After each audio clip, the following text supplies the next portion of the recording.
welcome to episode 141 of the Inside Byte. I'm your host, Tim Schaefer. I'm here with my co-host, Rudy. How you doing this week? I'm good. Very excited. I've been putting in a ton of time into Final Fantasy, which I would love to talk about more. So yeah, I feel like I'm finally starting to catch up to people. Well, I shouldn't say catch up. I know people, like, how many hours do you have? Well, so again, you can beat this game within like 25, 30 hours if you really wanted to. Okay? That blows my mind because I have like 30 hours. 71 hours in, and I'm like 2/3 of the way just because I can't stop myself from doing the extra stuff. So, right. I'm still in that boat. So, yeah. It's just so much fun, man. Yeah. I'm probably about 26, 27 hours, something like that. So, yeah, getting there. Really enjoying it. So, cool. I'm in that Costa del Sol place now. Oh, sick.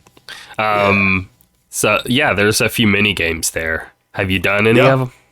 So, I went and checked all of them out. I can't do anything yet. I think I have to advance the story. Everything's saying, like, oh, we're not open yet or whatever. So okay. Well, you're about to then. Yeah. You just gotta, I think it's literally just one tiny little main story beat, and then you pretty much get to do various mini games.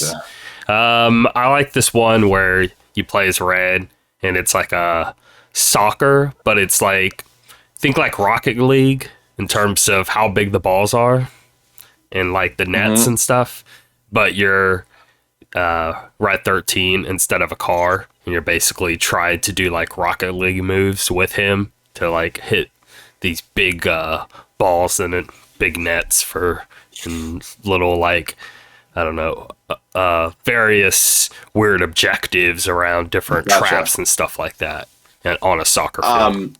So that's awesome. I can't wait. I think it's so funny how many wacky games and things they've included here. Even like something as silly as like the frog game where you have to, you turn into a frog, or oh, that was cool. Did you do the side mission with that with the kids? Yeah, I did. I did do that. Yeah. And then even like riding the Segway for 4,000 meters or whatever. Oh, just sick. Like random stuff like that I think is so funny. But the Queen's Blood tournament, I loved. I thought that was so fun. I've gotten so good at this game now, and I realized after a while, it's not all about having the highest numbers, whatever. It really is just, you can use 1s and 2s the whole game and win. It's just this very specific, way of playing. So now I really get it. I feel like I totally understand it now, and I've gotten like really good at it. So yeah, hopefully it gets even more challenging because I think it's so fun. So you wouldn't have hit this point yet, but you will soon find out. I just think it's exciting to know. Queen's Blood turns into an actual story that starts unfolding with awesome. The creator of the game being like a main part in that story, but I'll leave it there. But it actually is pretty dark and weird. Okay, so, interesting. I also completed all the Fort Condor battles. Now the only thing that bothers me is it still says hard mode, and I'm like, I want to do the hard, but I haven't done it yet either. I'm like, I don't know if I'm going to do that right now, even though I love doing everything. But we'll see. But yeah, I just got there, and I'm loving it so far, man. So very exciting. Yeah, it sounds like you're playing the same motions I was on what I liked and didn't like and all that. Yep. All right. So I figured since a lot of games just came out recently that were pretty big, that we just take time going over them. Sure. And so we're going to go over reviews with them, but also just what you think about it, and if it's something that you would or wouldn't get, or what interests you about it, or anything sort of like the pros and cons we feel with each one of these games as well. And that just kind of be a thing we do this episode. Sounds good. Yeah. All right. Well, you want me to start off? Yeah. All right. So first up, Unicorn Overlord, which I almost didn't realize it came out on Xbox Series XS, PS5, PS4, Nintendo Switch. At first, I thought it was just Nintendo Switch for some reason. But it seems like it's getting pretty good reviews. IGN gave it 9 out of 10. a visual delight that's brimming with creativity, an absolute must-play for any fan of strategy RPGs. Eurogamer 4 out of 5. Vanillaware's beautiful art brings to life a staggeringly deep strategy RPG where building units is just as fun as orchestrating battles. Game Informer 8.5 out of 10. Even with some frustrations, I love the variety of encounters Unicorn Overlord presents and the seamless way so many interlocking game systems contribute to an overarching saga of magic and warfare. Set aside preconceptions from the unusual name and you'll find an epic well worth exploring. I should say a lot of these games have really weird names, but they're always so good. So that's definitely not going to scare me away. And finally, Forbes 9 out of 10. Unicorn Overlord is one of the best tactical role-playing games I've played in a good while. The tactical complexity is also carefully introduced in a fairly gentle and intuitive way. With its wonderful visuals, cementing this as a definitive game in the genre and one everyone should check out. Yeah, again, a game that I definitely want to play eventually, but for some reason, it just is not what I want right this second. Yeah, so. It's not the combat style of triangle strategy, but it reminds me of the same overall vibes of like a really pretty but really fun tactic RPG kind of thing. Uh-huh. Yeah, yep, I agree. In that vein. So it seems exciting from that perspective. Plus, obviously, I love the art direction in any of their games. So I'm going to play it. It's just a matter of like when. I don't know when, but yeah, I'm going to pick it up. Same here. Yeah. At one point, I'm sure we'll check it out. So Alone in the Dark. So this came out March 20th and a 63 on OpenCritic. Oh, the last, by the way, Unicorn Overlord was an 88. Oh, 88, yep. OpenCritic there. And then Alone in the Dark here, 63. And PlayStation 5, PC, Xbox Series X and S, again, came out March 20th. And yeah, it's just not looking too hot. Like Eurogamer gave it a 2 out of 5. Great ideas and a story history are mirrored in a mediocre combat and a disappointingly unpolished delivery. So it sounded like it had good ideas and cool story, but kind of a mess otherwise. It's not without its memorable moments, even from IGN says, but Alone in the Dark fails to escape the shadows of the other contemporary survival horror titans that it helped spawn. I guess they're saying it's just feeling dated and a little shallow there. But yeah, GameSpot gave it a 4 out of 10. And this reboot of a long dormant horror franchise doesn't do enough to justify digging it up from the dead. So there's that. Go. But that's that game with the Stranger Things dude, right? Is he in it? Oh, the guy, the officer guy, the cop guy, right? Yeah. Yep. Is he in that? Right. And I believe so. You know what I should do? I should just watch like a playthrough of this. I never watch playthroughs. Yeah, me neither. But I'd be interested in the story, or maybe there's one of those videos where it just shows all the cutscenes, you know. It's a long video. Yep. I'm just kind of curious how the actor does in a game. I kind of want to see that. That's all. Anyway, yeah, I'm definitely not interested in that though as a game to play. Definitely not playing that one right now, but I'm always interested in horror games, but I don't know. I downloaded The Quarry, so I am gonna start that in a minute. Cool. Yeah. You have to let me know what you think about that. And I really enjoyed that one. I thought it was pretty cool, the twists and turns it takes, so. Okay. Definitely a good one. All right. Next up, we have Rise of the Ronin, which is a 76 OpenCritic average. IGN gave it a 7 out of 10. Just a little blurb here. Team Ninja's mastery of tough but fair combat, smart RPG design, even when map clutter and junk loot can get in the way. All right, pretty decent review. Metro Game Central, 7 out of 10 as well. An enjoyable counterpart to Ghost of Tsushima with some truly excellent combat, but the bloated open world elements can often suffocate your enjoyment. GameSpot, 7 out of 10, though it has a somewhat steep combat learning curve and some dated open world ideas. Rise of the Ronin does a great job of rewarding your time in its world. And finally, the Sixth Axis gave it a 9 out of 10. Rise of the Ronin is a massive gamble for Team Ninja, known for its more linear action games, but it's one that has paid off. Rise of the Ronin has a lot of depth to it from the satisfying combat to all the side activities across 3 broad regions. And the plethora of excellent characters, this game should mark the start of a brand new era for Team Ninja. It's interesting how they were way higher on it than the other two, or the other 3. And as a whole here on Open Critic, like you said, 76. So, yeah. I was asking somebody actually at work today. He's played a bit of it, and I was just trying to get an understanding of it. You never played Wulong, haven't you? I didn't. Yeah. He said it felt a lot like Wukong meets like Sekiro meets like a little bit of Assassin's Creed in terms of the way I don't know. Gotcha. The world kind of feels as a whole, but he said he's been digging it. He was going between that and Dragon's Dogma and decided to pick it, which first of all, I would pick Dragon's Dogma over this. But sure. He was saying it because the PC problems, which we're going to get into. It was just like, I just don't feel like dealing with the Dragon's Dogma PC stuff. But so annoying. I don't know. Anything happen with you? So, like in regards to Dragon's Dogma, did you get to? So again, because I've been so obsessed with Rebirth, I haven't played more than, I turned it on, I put some settings on, I just checked it out real quick. It seemed okay for me, but then again, I haven't played it. You haven't actually really, okay. Right. So I can't say for sure, but I know that I've seen some people on PC say they really like the game, but yes, it has some issues. You try to tweak it here and there. So I think what I'm going to do is I'm really going to take my time getting to Dragon's Dogma, because of these issues.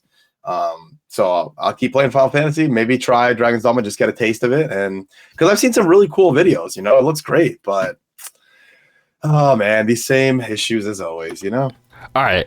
I got an idea though. So right. Anyway, back to Rise of the Ronin. I'm interested, but I'm not like biting at the bits to play. Like I'm far more interested in Dragon's Dogma, like that's what I was leaning into there. But I don't know. I don't think it looks bad though. Like I'm sure I could have fun playing it and think it was a good game and all. I'm just like, sure. I have to pick something though. And there's just we just have so many games right now that are better. It's almost like the same thing I said about Princess Peach. I'm sorry, this game is no way would I play this game over anything else that's currently out. So. But Dragon's Dogma.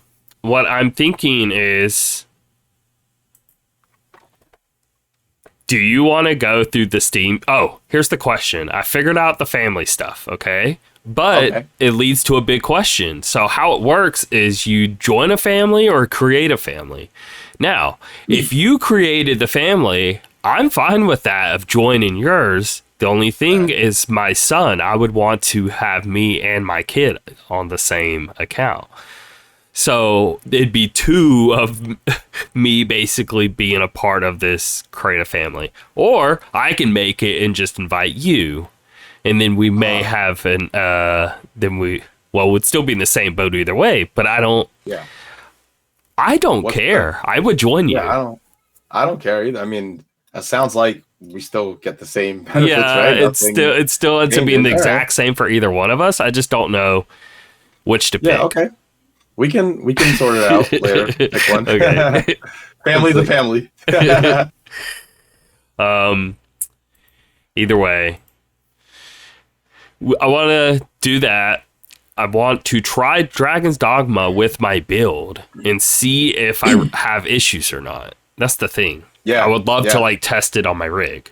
And if it's okay and there's no bad stutters and stuff like that, then cool. But I would love to know, just because a lot of people, what we're going to get into, got some serious issues with it. So yeah, so if we do the family thing, I already bought it, so yeah, you should be able to jump right in. Yeah. All right. It got good reviews though.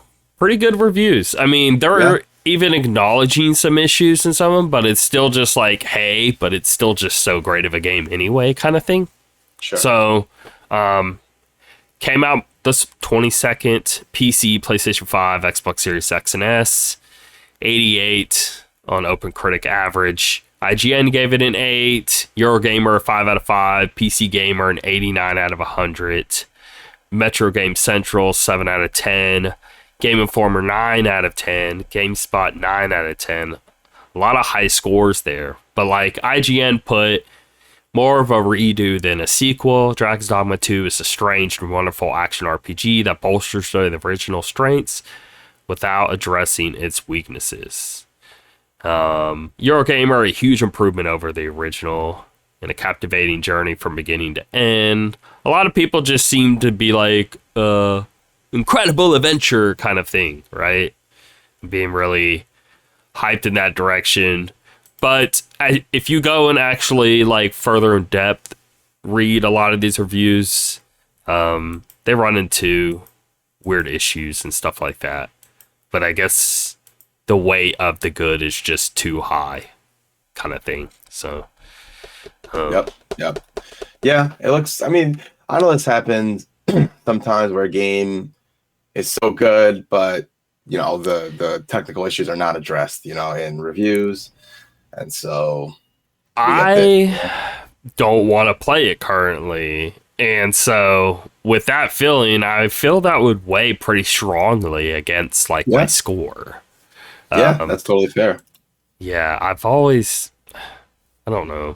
I guess they're worried, but it's not, you shouldn't do it though. But I think what's messing with their head is they're worried about, okay, when somebody goes back and reads the reviews 6 months later, and all these issues are probably going to be solved, I just want to score the game for what it actually is. Sure. Without that issues.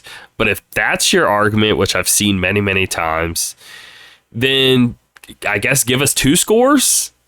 Right. If that's what you must do, like, okay, well, I still want to see what your score is with the issues. Of course. No, and a lot of times they will go back and, you know, update scores and such, but I know that's not a universal thing, you know, so I guess it really just depends.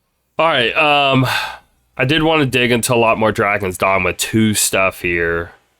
So, Capcom has addressed the backlash, and I'm pulling this article just from Marcus Stewart over at Game Informer, and I'm going to read a bit of this here, and it just goes over,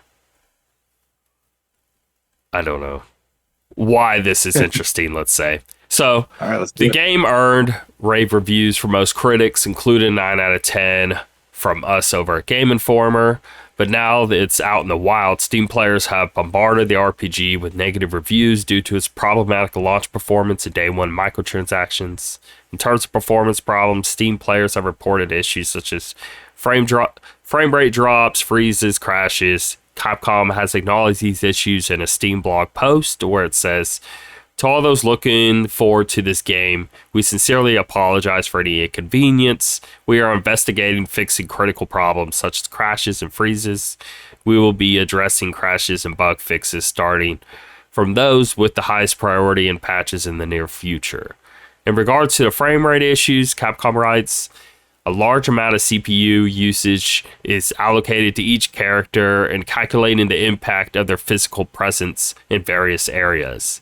In certain situations where numerous characters appear simultaneously, the CPU usage can be very high and may affect the frame rate." Then why would you make it this way? Anyway, I'm gonna I just read this like, how is this? First of all, why are you openly admitting this? I wouldn't even be saying this because it just doesn't sound good. Anyway, it's so dumb. We are aware that in such situations, settings that reduce GPU load may currently have a limited effect. However, we are looking into ways to improve performance in the future. I don't know. Okay, you're working on something. It's a really great idea, but it just keeps being too big of an issue and too big an overhead, and it just can't run it. You don't just, like, do it anyway. I mean, I guess you could, but it makes me not want to play it. Anyway. Yeah, that's totally fair. And then you have a game like Final Fantasy, which is, you know, it's taking most of my time. I just keep going back to my TV instead of my computer because I'm like, I don't need to rush into Dragon's Dogma right now, you know? The console versions have their own frame rate issues.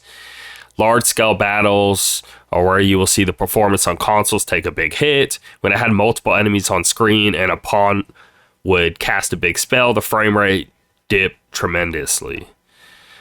Sounds like we're playing in some like janky PS3 era. Oh boy. The game's microtransactions have also drawn a ire. In addition to selling Rift crystals, the game's currency, fans are upset that the game sells useful exploration gear, such as port crystals, fast travel points that you can place in a chosen destination. You can purchase all of these items at once in a Boon for Adventures New Journey pack bundle, which comes included in the game's deluxe edition, and which comes a whole lot of extra just like bonus things that will help you out in the game, blah, blah, blah.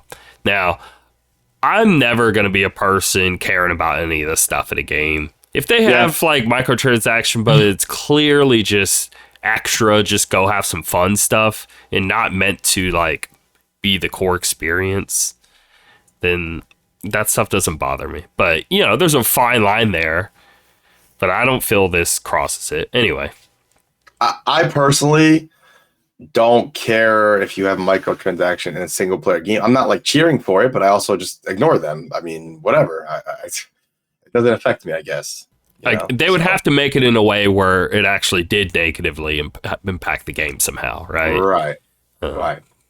But yeah. Then if it did, then nobody would buy it. So anyway. All right. So still fans are taken aback by their appearance in Dragon Dogma 2 without contract. Let's see. Yeah, I don't give a crap about microtransaction whining. Let's see here. Today, though, Capcom just outlined some of its plans to update the game in the near future, but specifically notes that improvements to frame rate will come in later patches. That said, these quick fixes are useful. So they go into other things that they're going to fix, like bugs and stuff like that about the game and sort of crash issues. Consoles are going to get some graphic adjustment settings. I was looking at some screenshots. It's like motion blur on and off. That's basically about it.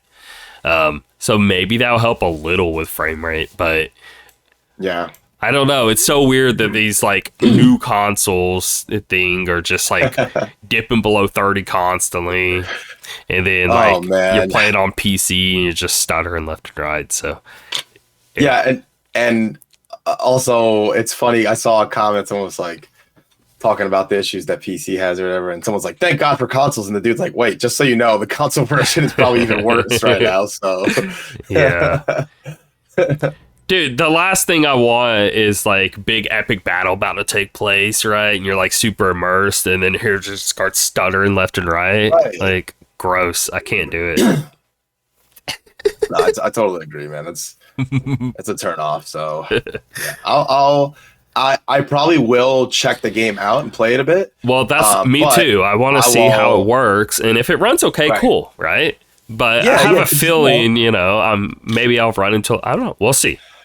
Every rig's a little different, so you could have that experience. So maybe I could get lucky. I don't know. All right. Next up, Princess Peach Showtime, my favorite game. Eurogamer, 4 out of 5. Nintendo's second ever Peach game. Finally realized the character is destined for smart level design and center stage. IGN, 7 out of 10. Princess Peach Showtime is a simple, cheery romp with a variety of neat styles and fun theater-inspired setting. Metro Game Central, 5 out of 10. See, this is kind of where I lean more towards. A disappointingly shallow and unfocused adventure that is aimed solely at a young audience, and even they're likely to feel somewhat bored and patronized by the end. There you are, Rudy. That was your review. Yeah, that was my review. I wrote that. Princess Peach Showtime is a breezy exploration of genres aimed at novice gamers. And finally, Destructoid. I was pleasantly surprised by Princess Peach Showtime, and the aforementioned unpredictability is a huge reason why it will likely remain in my permanent rotation of Mario games going forward. Stop. I'm sorry, Destructoid guy or girl. No, I don't believe you're going to go back to this game many times. I'd love to see Nintendo give more mascots a showcase like this with a similar go for broke variety format. Keep them coming. All right, I'm being a hater, I know, but personally for me, not my game. But yeah. So this got 75, right? What did Let me just see, just out of curiosity. Okay, did it beat Rise of the Ronin? Yeah, it's 1 point under Rise of the Ronin. I haven't even played Rise of the Ronin, and I think that's probably crazy. Anyway, enjoy your Peach game, guys. I'm happy for you. Yeah, just scroll. Now let's talk about. Yeah. Well, we can talk about a really bad game next. You can take that one if you want. It's just that there's nothing more that needed to be put there. But South Park Snow Day, IGN gave it a 3, so I just slapped this here at the end.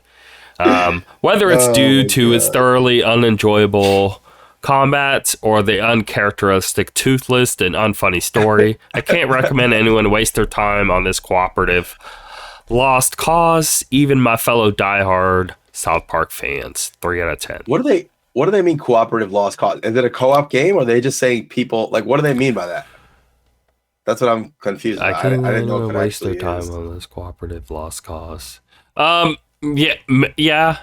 I'm guessing maybe it is. Maybe it is like a co-op game. I don't know. That's how it's reading, though. But I wonder what the Metacritic is. Yeah. I just remember seeing the trailers of this, like we were talking about, and they look terrible. Yeah, I never was like thinking this was going to be good, but I guess it's a little funny that I was like, oh, I guess we were right. It was crap, but I don't know. Interesting. All right. That's that. Really hardly any news outside of just all these game release stuff. So I threw one more thing in there. Okay. Oh, yeah. Nice. Something popped up. Yeah. Cool. All right. Well, this first one I'm actually really excited about. I just posted in the group about it. Stellar Blade gets a free demo this Friday. Very pumped for that. We'll throw players headfirst into the game's opening moments. To get an idea of what the gameplay looks like, check out the demo trailer below. Game director Hyung Tae Kim gave a deeper explanation on the PlayStation blog. He writes, this first stage will include the tutorial phase to help you familiarize yourself with the basic combat features as you explore post-war Ido 7, a human city now infested by the Natiba, giving you an early grasp of gameplay mechanics that will serve you throughout the game's story.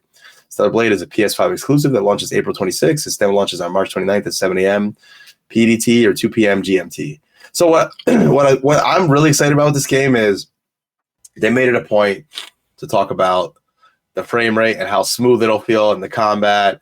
And I also just love, I know some people maybe think it's silly or dumb, but for me personally, like when I play Bayonetta, I loved having this like good looking girl that you're playing as controlling. I just think that's cool. I like seeing that, you know? Yeah. It's not like the freaking basement dweller guy, like, oh my God, let me look at this. No, it's just like, it's appealing. You watch this girl who looks good doing these crazy moves. It's just cool to watch, you know? So I'm excited, man. I think this game looked great. So I'm very, very excited for that. Yeah, I did find out that there is like a near connection with like certain people working on the game, like also helped with certain things with Nier. I did find that out, and I was like, okay, I guess that makes a little more sense because it gives me a lot of Nier vibes. Sure. Yeah, totally. Bayonetta 2, but those are all good games, so I'm all in on those for sure. Take this next bit then. Sure. So Final Fantasy XVI's next DLC got a trailer and a release date. Yesterday, Square Enix released a trailer for The Rising Tide, the next paid DLC for Final Fantasy XVI, and gave the expansion a release date, April 18th. The update to the PS5 game will be available as a single purchase add-on or in the $24.99 Final Fantasy XVI PlayStation Store expansion pass. And besides adding the icon Leviathan to the game, other content introduces a game mode as well as new weapons and abilities. So I'm curious about this. Well, first of all, you know, if you listen to this podcast, you know, I had a big turnaround with this game. I ended up really liking it. The first DLC was only like 2 hours long, maybe. So I wonder this one, if they're adding an icon, it takes time to level that up and get there. So I wonder if this is going to be bigger, or is it just you try, you know, 1 or 2 skills from it? I don't know. I wonder if there's any info on. That's when I'm confused as well. I was wondering the same thing. I don't. Let me see. What was the name of the first Final Fantasy 16 DLC? I can't remember. Let's say Final Fantasy 16. I mean, I think this was going to be the bigger one. I think you might be right. Let me see. Echoes of the Fallen was about 3 hours. Okay. Let's see Rising Tide if they have any Rising Tide game length. Yeah, maybe? Try that. How long do you expect Rising Tide to be? Echoes of the Fallen was nice, but criminally short. We know Rising Tide will be Meteor, which is confirmed by the devs. They said about 9 to 10 hours. Okay. Okay, cool. That's actually great. Okay. Around 10 hours long. Okay, that's awesome. I'm excited for that. Coming up soon, too. Man, what a time to be playing Final Fantasy games. Playing Final Fantasy Rebirth. I'm going to put a lot of time into that this week. And then, what day was this coming out again? April 8th. What was it, 18th? 18th. 18th. Okay, so You got what's the date today? Oh, I think I'll be done with Final Fantasy by then. I would expect to be, but who knows? We'll see. Because I've just been playing it. I've gotten to the point where I was going to be done a week ago. I've just been playing so freaking much of it. Like every time I get a chance, I'm playing it, and that's all I want to do. So I feel like if I do that all week, I'll definitely put a good amount of time into it. So, well, is there anything more that you even just want to say on Rebirth? Yeah, man, I just want to say again, as I feel like I really need to get this point across, is that I was going to like this game no matter what, but man, it really is just a great game on its own without any Final Fantasy thing attached to it. The combat is so good. The materia system is excellent. It's just so fun. I never get bored of fighting. It's always fun to get into a battle. I don't find myself like skipping battles or anything like that. All little wacky games and mini games are just classic Japanese stuff, but they just do it so well. It's just so fun. All the silly stuff, like I said, from doing the frog game, the dolphin game, freaking riding a little Segway around, like all the stuff is just so. And then you have the whole card game is like a whole meta on its own. Yeah. For Condor, you could spend hours on. It's just like, man, they just really knocked it out of the park with this. The combat simulator and Chadley is a thing that was completely added to Remake and Rebirth that didn't exist before, which is such a huge bonus. So, man, I just think it's a fantastic game. So far, I'd say, I mean, I know we're only in March, but, man, it's definitely the best game I've played this year for sure so far. Yeah. What do you think about the story itself? Like, of what you've seen so far, of any of, like, the big moments? What beats have happened for you so far in terms of, like, Right. So, the story so far for me has just been fine. Just because, A, I haven't done that much of it, and B, I've been so obsessed with the other stuff. Nothing crazy really has happened yet. I got to the point where I did the march. I met Rufus, try to get close to him. Okay, about that though. Oh my God. Yeah. Yuffie. I was like, they were this close. He was just straight up being like, yeah, we're good, bro. And Yuffie just destroys it all. And then it turns into a really fun bit of like the soldiers being obsessed with you. And that oh my God, bit. I'm so glad you brought that up. Dude, I love that part where they're like, yes. Is it us? Can't you depend on us, sir? Will we see each other again?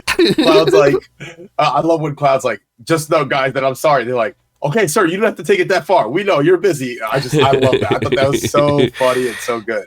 Yeah. So I kind of felt a little bad. Like, wow, these guys really look up to Cloud. Here we are infiltrating. Will you see us again? Cloud promised them, dude. Cloud promised. Cloud said it. I better see them again. That's at the end of part 3. That's what you're gonna see. You're gonna see them back together. Oh man, that's can't wait. Final shot. They're just in the corner. No, I think the game is full of funny little moments like that. That I think are really fun and cool. So I think it's fantastic so far, man. It makes me want to play Yakuza really badly because so many people are saying that basically Gene Park, Washington Post, a lot of stuff, he's big into Yakuza and he's saying like, if you like all the weird, wacky, fun stuff that Rebirth does so often, Yakuza is full of that, and it hits that same stuff of like super serious bits to really goofy bits and rides it in a very similar pattern. And he was comparing the two a lot, and he was like, they weirdly are really close. And so it makes me feel like I kind of want to just jump into the new one, say screw it, and try out this Infinite Wealth. Like, and I'm going to get the same kind of energy because, man, outside of Rebirth and I guess Yakuza, like, what other games really even have this vibe? It's so unique and weird. I love it, though. No, it's definitely true. Yeah. They do a good job with it. It's freaking hilarious sometimes, so. Okay. I mean, that's pretty much it. We're getting to New Game Watch here. We talked about what we played kind of already. So yeah. I really haven't played anything. I might fire up Dragon's Dogma probably tomorrow. Just check it out. Yeah. Where we at? 25th. Ghost Trick Phantom Detective. Android March 28th. Open Roads March 28th. Outward March 28th. Pepper Grinder March 28th. Madison PlayStation VR 2 March 29th. April 3rd, Deceit 2. April 4th, Freedom Planet 2. And April 4th, Turbo Golf Racing. I love this game. I played a hell of a lot of it. Think like Rocket League, but golf. I really, really think it's fun. So it was just in like an early preview build or whatever on Xbox and PC. But now I'm guessing it's just going to be officially out and hitting all platforms. So I'm going to be playing that again and seeing the final build. I'm curious on that. That'll do it for this episode, I guess. I'll see ya.